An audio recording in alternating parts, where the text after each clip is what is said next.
What's up, mga kaway like this, mga aircraft mechanic dyan. Eto na naman tayo ng gugulo sa mundo. Yan ang ating Airbus 318 fuel tank manhole. Yan o. Papasukin mo yun sa loob para gawin ang inspection sa loob ng tangke ng aeroplano. At eto naman yung kanyang fuel tank panel, yung tinanggal natin. Inspeksyonin natin yan, yung kanyang mga seal, mga wala bang crack, yung mga donut niya, o mga basta inspection na detailed inspection para isang kabitan lang tayo, hindi na tayo magkatanggal ulit. Yan o, buksan na natin. Ito yung outer panel niya. At ito naman yung sa loob.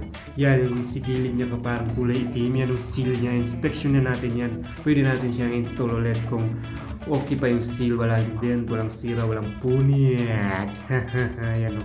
Okay naman siya. Lahat na inspection na natin yan. Tingnan natin. At ito naman yung final drop. Close na kasi hindi na natin na-videohan yung paano natin i-align yung panel.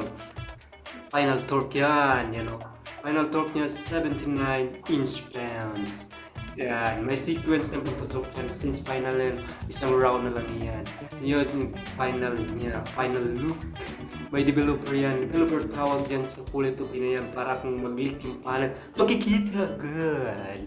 Yun, show, marami nag-close na. Airbus 380 yan guys. Yan o, close nila to. Yeah. Thanks for watching guys. Subscribe naman dyan. Oh my